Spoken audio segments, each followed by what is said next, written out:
Kita lanjut bahas PTTA Dunia Para Dewa episode 340.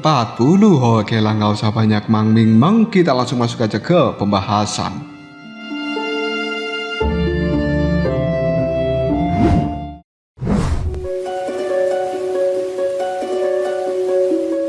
Dengan tatapan mata yang mantap, Xiaoyan berdiri di hadapan seluruh petinggi ras Xiao. Tanpa sedikit pun keraguan dia menjawab, "Aku menerima ketiga syarat itu. King Lin adalah gadis suci dari ras Xiao. Aku tahu tanggung jawabnya jauh lebih besar daripada kepentinganku sendiri." Dia kemudian menoleh ke arah King Lin yang duduk di sampingnya, dan mulai hari ini dia juga adalah istriku. Aku bersumpah akan melindunginya, bahkan jika harus mempertaruhkan nyawaku sendiri. Ucapan Xiaoyan membuat semua orang di dalam tempat ini hanya bisa terdiam. King Lin menatap pria yang dicintainya dengan mata berkaca-kaca. Senyuman bahagia perlahan menghiasi wajahnya. Yun Xin sebagai sang leluhur dari ras Xiao menganggukkan kepalanya puas. Bagus sekali. Di balik senyuman itu tersimpan sebuah kenangan yang hanya dia sendiri yang mengetahuinya. Dahulu kala ada seorang yang juga pernah berjanji untuk melindunginya seperti Xiaoyan ini, dan nama orang itu adalah Gui Yin. Namun tidak seorang pun di dalam ruangan ini mengetahui bahwa pria yang dianggap telah lama tiada itu masih menyisakan secercah jiwa yang kini telah dijaga oleh Xiaoyan. Setelah pertemuan selesai, para tetua perlahan meninggalkan istana ini, dan kemudian Kaisar ras Xiao Zhan Huan sempat menghampiri Xiaoyan. "Jaga King Lin baik-baik." Xiaoyan menganggukkan kepalanya. "Aku pasti akan melakukannya." Setelah semua orang pergi, Xiaoyan berdiri memandangi sosok dari Yun Xin yang berjalan semakin menjauh, dan dia mengeluarkan sebotol giok dari dalam cincin penyimpanan. Di dalamnya tersimpan sisa jiwa dari Tuan Gui Yin. Xiaoyan pun bergumam pelan, "Mungkinkah ada hubungan antara mereka berdua?" Dia teringat bagaimana sikap dari Tuan Gui Yin selama ini. Tatapan matanya, pengorbanannya, dan semuanya seolah mengarah pada Yun Xin. Apakah Yun Xin ini adalah Xin sang kekasih dari Tuan Gui Yin? Kata Xiaoyan di dalam hatinya. Apakah alasan sebenarnya dia bertahan sampai sekarang adalah karena cinta yang masih belum selesai? Xiaoyan hanya bisa menghela napas panjang. Semoga suatu hari nanti aku bisa mengetahui jawaban itu dengan pasti. Botol giok yang berisi jiwa dari Tuan Gui Yin kembali disimpan Xiaoyan di dalam cincin penyimpanannya. Dia lalu menoleh pada Nan Erming. "Ayo, kita masih punya satu tujuan lagi." Nan Erming menganggukkan kepalanya sambil berkata, "Apakah kita akan menuju klan binatang ajaib?" Xiaoyan menganggukkan kepalanya. "Tepat sekali." Tak lama kemudian keduanya pun keluar dari dalam lubang cacing yang menghubungkan wilayah dari klan binatang ajaib. Begitu Xiaoyan muncul, seluruh area itu langsung menjadi ramai. Itu Xiaoyan, pahlawan dari benua Dodi. Dia benar-benar datang. Orang-orang segera berkumpul dari berbagai arah. Tatapan mata mereka penuh dengan rasa kagum. Bukankah dia yang mengalahkan Raja Pemakan Jiwa? Benar, kalau bukan karena dia, kita mungkin semuanya sudah binasa. Xiaoyan hanya tersenyum canggung. Dia berbisik pelan kepada Nan Erming di sampingnya. "Aku benar-benar tidak terbiasa dipandang dengan cara seperti ini." Nan Erming hanya tertawa kecil. "Tuan muda Xiaoyan, sekarang Anda sudah menjadi legenda dan juga pahlawan dari benua Dodi. Maka mau tidak mau harus menerimanya." Sebelum Xiaoyan sempat menjawabnya, seseorang berlari menghampiri dia sambil tertawa. "Saudara Xiaoyan." Nan Erming kemudian menimpali. "Itu adalah kekacauan abadi." Keduanya saling memberikan salam, dan kekacauan abadi berkata, "Bagaimana keadaanmu?" Xiaoyan menjawabnya, "Baik." "Sementara kau sendiri?" Kekacauan abadi mengatakan, "Jauh lebih baik setelah perang berakhir." Kekacauan abadi kemudian tersenyum usil. "Apakah kau datang untuk bertemu dengan kakak Cailin?" Xiaoyan pun tersenyum tipis. "Itu salah satu alasannya, tapi sebelumnya aku ingin menemui paman penguasa kekacauan." Kekacauan abadi pun sempat terdiam. Dia tahu bahwa ayahnya pernah memiliki sebuah kesalahpahaman dengan Xiaoyan. Namun Xiaoyan hanya tersenyum tenang. "Aku datang untuk mengucapkan terima kasih. Tanpa bantuan beliau saat pertempuran, hasilnya mungkin akan berbeda." Mendengarkan hal itu, kekacauan abadi hanya bisa menganggukkan kepalanya kagum. Sesampainya di istana utama dari klan binatang ajaib ini, penguasa kekacauan sedang menikmati secangkir teh. Begitu melihat Xiaoyan masuk, dia langsung tersenyum. "Xiaoyan, silahkan duduk." Setelah berbicara sejenak mengenai perang yang baru saja selesai, tiba-tiba terdengar suara langkah kaki yang datang tergesa-gesa. Nan Erming, seorang gadis cantik berbaju merah, langsung berlari dan juga memeluk Nan Erming tanpa ragu. Dia adalah Huo Hong-er. Nan Erming pun wajahnya langsung memerah. Belum sempat dia berkata apapun, suara seorang wanita terdengar dari arah belakang. "Hong-er, ini adalah istana utama. Jangan bersikap kurang sopan ya, jaga sikapmu." Huo Hong-er langsung melepaskan pelukannya dari tubuh Nan Erming sambil cemberut. "Ibu!" Wanita itu tak lain adalah Huo Cai Huang, sang ibu dari Huo Hong-er ini. Melihat Zhou Yan, dia hanya bisa tersenyum tipis. "Junior Zhou Yan, sudah lama tidak bertemu ya?"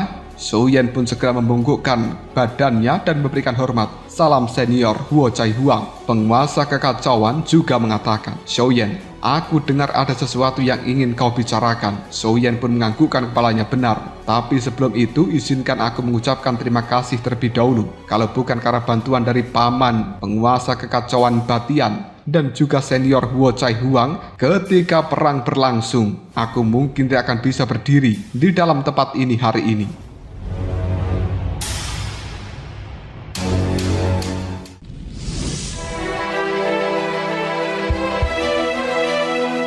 Penguasa kekacauan hanya tersenyum kecil. "Zhou Yan, seluruh benua Dodi saat ini sudah membicarakan namamu. Kau benar-benar legenda bintang 9 Dodi, dan kurasa tidak ada lagi yang bisa menandingi dirimu." Zhou Yan pun tersenyum rendah hati. "Paman, jangan seperti itu. Aku hanya sedikit beruntung." Kekacauan abadi kemudian menyela sambil tertawa.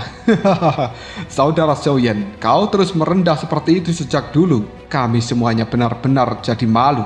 Semua orang pun hanya bisa menganggukkan kepalanya, setuju dengan ucapan dari sang kekacauan abadi. Penguasa kekacauan juga menganggukkan kepalanya puas. "Baiklah, kalau begitu katakan apa tujuanmu datang hari ini. Apapun yang mampu dilakukan klan binatang ajaib, kami pasti akan membantumu semampu kita." Mendengarkan jawaban itu, Zhou Yan menarik napas panjang. Dia tahu percakapan berikutnya mungkin akan menentukan nasib dari Nan Erming dan juga Huo Hong-er. Sebuah langkah baru kembali mulai dalam perjalanan panjangnya. Suasana di dalam istana utama dari klan binatang ajaib mendadak menjadi hening ketika Zhou Yan berdiri dari kursinya. Semua orang mengira bahwa dia datang untuk membicarakan urusan penting antar klan. Namun ucapan pertama yang keluar dari mulut Zhou Yan justru membuat semua orang di dalam tempat ini terpaku. "Paman Batian, sebenarnya aku hari ini datang adalah untuk melamar." Seketika semua orang saling berpandangan. Penguasa kekacauan Batian mengangkat alisnya. "Melamar?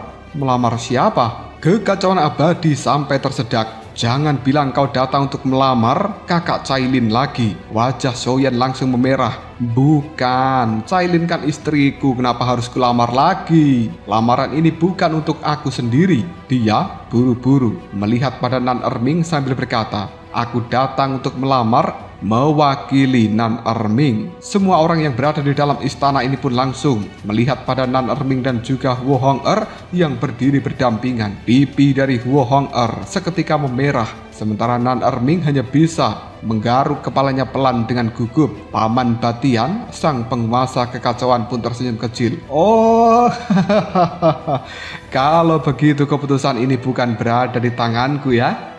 Itu urusan Huo Cai Huang. Semuanya tergantung pada ibunya, Huo Hong-er." Huo Cai Huang memandang Nan Erming cukup lama sebelum akhirnya dia berkata, "Aku tidak pernah membenci bocah ini, tapi aku pernah mengatakan jika dia mencapai kekuatan puncak bintang 7 Dodi, aku akan mengizinkan dia menikah dengan Hong-er. Sayangnya, aura yang aku rasakan sekarang baru berada di tahap menengah bintang 7 Dodi." Mendengarkan ucapan dari Huo Cai Huang membuat wajah Nan Erming langsung pucat. Dan Hong-er buru-buru berkata, "Ibu, aku tidak peduli berapa level kekuatan dari Nan Erming. Aku tetap ingin menikah dengan dirinya."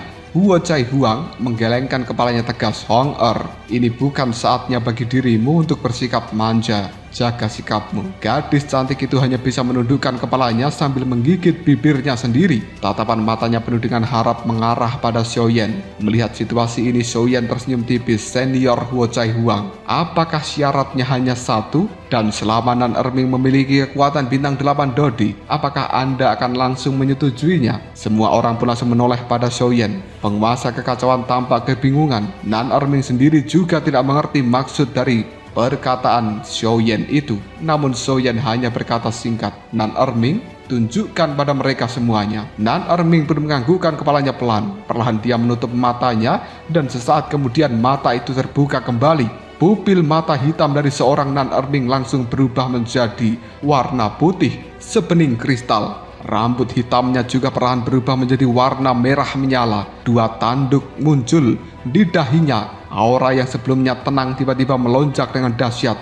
Ini sang penguasa kekacauan Batian langsung berdiri. Garis keturunan dari klan naga. Seluruh orang yang berada di dalam tempat ini pun langsung terkaget-kaget. Istana besar ini pun bergemuruh. Aura dari Nan Erming kali ini jauh melampaui sebelumnya. Bahkan dia telah mencapai tingkat bintang 8 Dodi. Sesaat kemudian Raja Sisik Naga mengambil alih tubuh dari Nan Erming. Kenapa kalian semuanya menatapku seperti itu? Belum sempat dia melanjutkan ucapannya, kesadarannya kembali menghilang. Nan Erming kembali mengambil alih tubuhnya sendiri. Ruangan ini masih penuh dengan keheningan. Sang penguasa kekacauan menggelengkan kepalanya pelan. Luar biasa. Aku benar-benar tidak menyangka. Zhou Yan pun tersenyum. Tubuh Nan Erming kali ini telah mewarisi garis keturunan dari klan naga. Itulah sebabnya kekuatannya tidak bisa diukur seperti kultivator biasa. Huo Cai Huang memandang Nan Erming dengan sorot mata yang berbeda. Namun dia tetap berkata dengan tenang, kekuatan memang penting, tapi bukan itu yang paling penting bagi diriku. Dia langsung menatap ke arah mata Nan Erming. Yang ingin aku tahu, apakah kau benar-benar mencintai putriku Hong Er? Nan Erming menarik napas panjang, kemudian melangkah maju. Tanpa ragu, dia pun menggigit ujung jarinya. Setetes esensi darah perlahan muncul di telapak tangannya. Dia menyerahkan kepada Hong Er. Hong Er, ini adalah darah jiwaku. Selama aku masih hidup, aku akan selalu menjadi pelindungmu. Kalau suatu hari nanti aku mengkhianati cintaku, kau berhak menghancurkan darah jiwaku. Dan pada saat itu aku juga akan lenyap.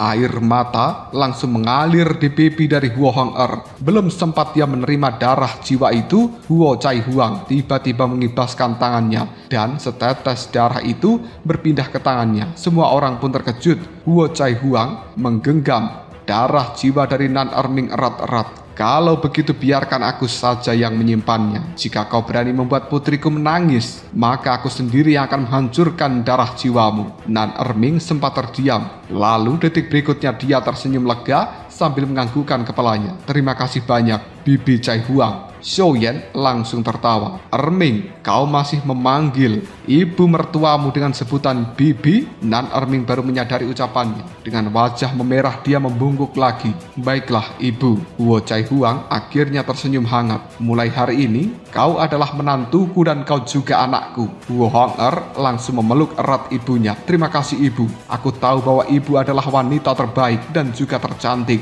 Huo Cai Huang mengusap kepala dari putrinya yang manja ini dengan lembut. Asalkan kau bahagia, itu sudah cukup. Dia kemudian kembali menatap Nan Erming. Ingat baik-baik, Hong Er ini adalah gadis yang keras kepala, kadang juga manja. Tetapi mulai hari ini kau harus menjaga dan juga menyayangi dia seumur hidupmu. Nan Erming menganggukkan kepalanya mantap. Meski tanpa pesan itu, aku sudah bersumpah seumur hidupku ini, aku tidak akan pernah melepaskan tangannya. Mendengarkan jawaban itu, Zhou Yan tersenyum puas.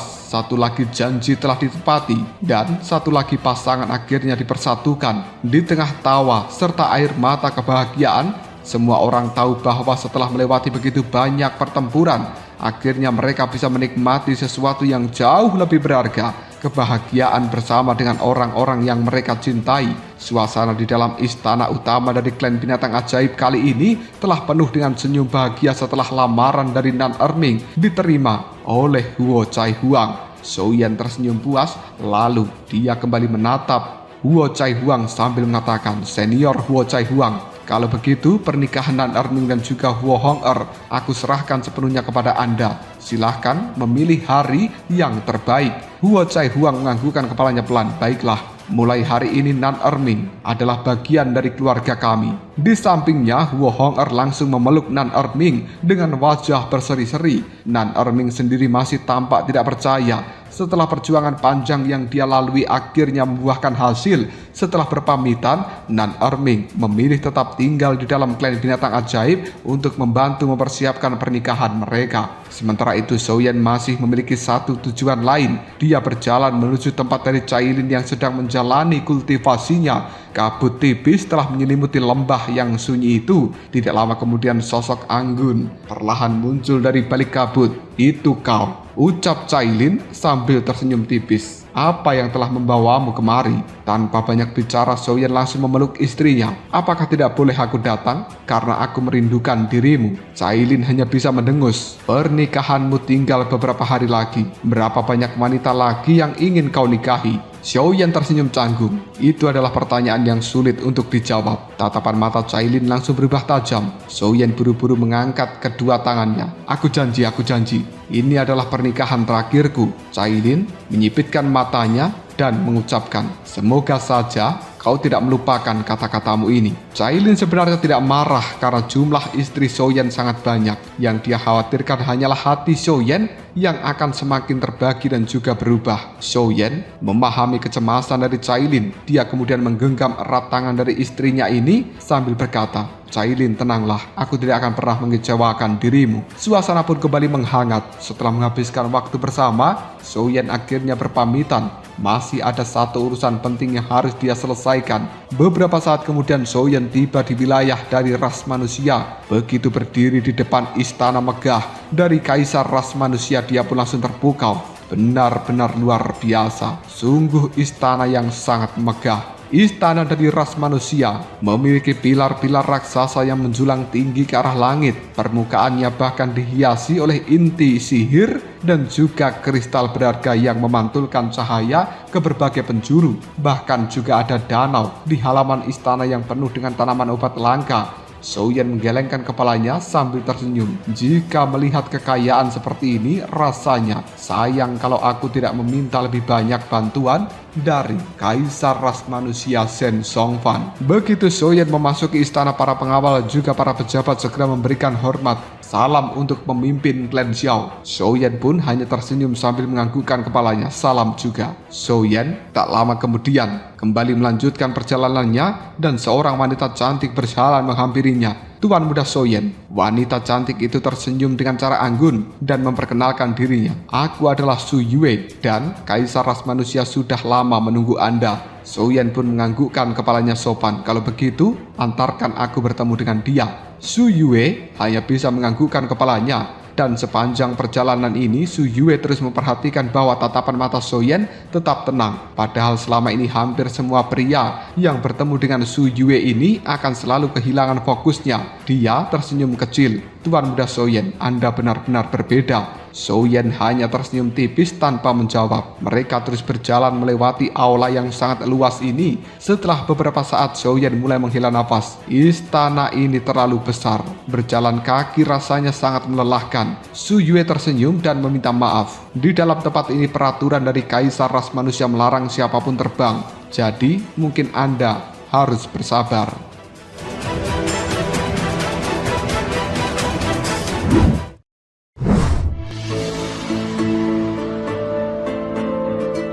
Pada akhirnya mereka telah tiba di sebuah bola cahaya raksasa yang melayang di udara. Su Yue berkata, "Tuan muda Soyen, ikuti saya." Su Yue melompat ke dalam bola cahaya itu. Soyen pun segera mengikutinya. Dalam sekejap pemandangan berubah total. Di hadapannya terbentang sebuah danau biru yang tenang. Di tengah danau berdiri sebuah halaman kecil yang sederhana, namun dipenuhi dengan energi asal kaisar yang luar biasa murninya. Su Yue berkata pelan, "Tuan muda Soyen, ini adalah kediaman pribadi dari Kaisar Ras Manusia. Hanya sedikit orang yang pernah diizinkan masuk ke dalam tempat ini. Dan Kaisar benar-benar menganggap Anda sebagai sahabatnya." Soyen tersenyum tipis. "Begitu pula denganku." Tidak jauh di depan sana, Shen Songfan sudah duduk di dalam sebuah pavilion sambil menyiapkan teh. Melihat Soyen telah datang, dia pun langsung tersenyum. "Saudara Soyen, silahkan duduk." Sebelum Soyen sempat menjawab, sebuah langkah kaki lembut terdengar dari arah belakang. Seorang wanita cantik telah tiba membawa nampan berisi teh. Begitu melihatnya, senyuman Soyen langsung mengembang. "Zeni?" Wanita cantik itu memang Zeni,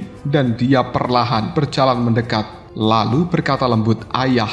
Kalimat sederhana itu justru membuat Zhen Zongfan tertegun. Sudah sangat lama putrinya ini tidak memanggilnya dengan sebutan ayah. Hubungan mereka yang dahulu renggang kini perlahan mulai mencair. Zhenny meletakkan teko teh di atas meja. Lalu tanpa ragu dia duduk tepat di samping dari Soyen. Zhen Zongfan memperhatikan keduanya dengan tatapan mata yang sulit dijelaskan. Dahulu dia sangat menentang hubungan Soyen dan juga Zhenny. Namun sekarang pria yang duduk di hadapannya telah menjadi seorang Dodi bintang 9, sosok terkuat di dalam benua ini. Soyen pun mengangkat cangkir tehnya sambil berkata, "Yang mulia Zhen Zongfan, aku datang hari ini bukan hanya membahas pembangunan tentang persekutuan alkemis. Namun ada satu hal lain yang aku butuhkan dari persetujuan Anda." Mendengarkan nada bicara dari Soyen yang sangat serius, Zhen Zongfan perlahan meletakkan cangkir tehnya dan dia tahu percakapan berikutnya bukan lagi tentang politik atau kekuasaan, melainkan tentang seseorang yang paling berharga dalam hidupnya, yaitu putrinya sendiri, Zhenny. Di kediaman pribadi dari Kaisar Ras Manusia, suasananya cukup sunyi. Di atas meja batu, teko teh mulai mengeluarkan uap tipis. Sementara Soyen dan juga Zhenny duduk dengan tenang menunggu seorang membuka pembicaraan. Namun sebelum Soyen sempat mengutarakan maksud dari kedatangannya, Zhen Zongfan sudah memahami semuanya. Tatapan mata dari putrinya yang beberapa kali mengarah kepada Soyen sudah menjelaskan lebih dari cukup. Setelah beberapa saat dia terdiam, Zhen Zongfan pada akhirnya tersenyum tipis. "Silakan bicara." Soyen menarik napas pelan, lalu dia berdiri memberikan hormat. "Yang mulia, aku dan juga Zhenny telah melewati banyak suka dan duka bersama-sama. Dalam perjalanan itu aku telah berjanji padanya bahwa suatu hari nanti aku akan menikahinya." Ucapan itu membuat wajah Zhenny langsung memerah. Dia menundukkan kepalanya karena malu. Tetapi di balik rasa bahagia itu masih tersimpan ketakutan. Dia takut ayahnya akan kembali menolak kebahagiaannya seperti di masa lalu. Namun Zhen Zongfan tidak langsung menjawab. Dia mengambil air salju yang dingin, menuangkan ke dalam ketel teh itu, lalu memandangi hingga perlahan mendidih. Suara desiran air telah memenuhi keheningan dari ruangan ini. Akhirnya dia menghela napas panjang. "Nier, ayah minta maaf." Kalimat sederhana itu membuat tubuh dari Zhenny membeku. Matanya langsung berkaca-kaca. Selama bertahun-tahun inilah kata-kata yang paling ingin dia dengar. Zhen Zongfan menatap putrinya dengan penuh penyesalan. "Ayah tahu keputusan ayah telah melukaimu, tapi saat itu ayah benar-benar tidak memiliki pilihan lain. Sebagai seorang ayah, aku hanya ingin melihatmu bahagia. Namun sebagai seorang kaisar, aku harus melindungi seluruh umat manusia. Pernahkah kau berpikir, bagaimana jika pria itu mendekatimu bukan karena cinta? Bagaimana jika selama ini dia hanya memanfaatkan dirimu untuk memperebutkan tahta dari Kaisar Ras Manusia? Kalau ayah membiarkannya hidup, mungkin hari ini ayah sudah kehilangan segalanya." Air mata mulai mengalir di pipi dari Zhenny. Dulu dia hanya melihat ayahnya sebagai sosok yang sangat kejam.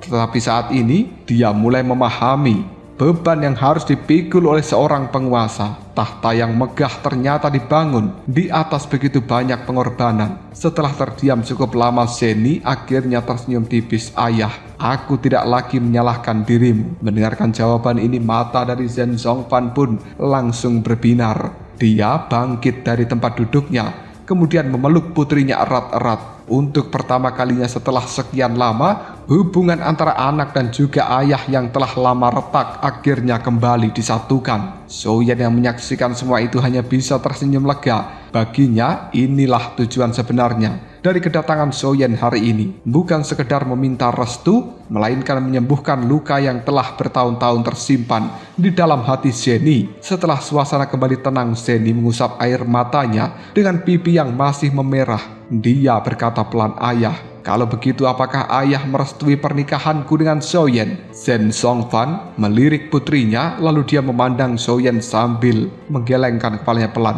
"Bolehkah aku menolaknya?" Zhenny hanya bisa menggelengkan kepalanya sementara Soyen hanya bisa terdiam. Namun detik berikutnya senyuman Zhen Zongfan segera berubah menjadi tatapan mata serius. Dia tahu betul siapa pria yang sedang berdiri di hadapannya. Souyen bukan lagi pemuda biasa. Dia adalah seorang yang telah mencapai bintang 9 Dodi. Orang yang berhasil mengalahkan Raja Pemakan Jiwa ketika bahkan 3 leluhur bintang 9 tak mampu melakukannya. Di mata Shen Zhongfan, masa depan Souyen bahkan belum memiliki batasnya. Kekuatan Dosian yang selama ini hanya menjadi sebuah legenda, mungkin suatu hari nanti benar-benar akan bisa diraihnya. Tetapi yang paling membuat Shen Zhongfan kagum bukanlah kekuatan, melainkan sikap dari Souyen. Sementara Souyen kembali membungkukkan badannya dengan penuh hormat, dia mengatakan, "Yang mulia, restu Anda adalah kehormatan bagi kita berdua. Meskipun sekarang aku telah mencapai bintang 9 Dodi, aku masih jauh dari kata sempurna. Masih banyak kebijaksanaan yang harus ku pelajari dari para senior, dan aku masih berharap bisa terus belajar dari Yang Mulia, Kaisar Ras Manusia." Mendengarkan jawaban dari Souyen, Shen Zhongfan menganggukkan kepalanya puas, dan dia akhirnya benar-benar yakin bahwa kekuatan luar biasa tidak pernah mengubah hati dari seorang Souyen. Justru karena tetap rendah hati inilah, setelah dia mencapai kekuatan bintang 9 Dodi, Souyen layak menjadi sosok yang paling dihormati di dalam benua Dodi ini.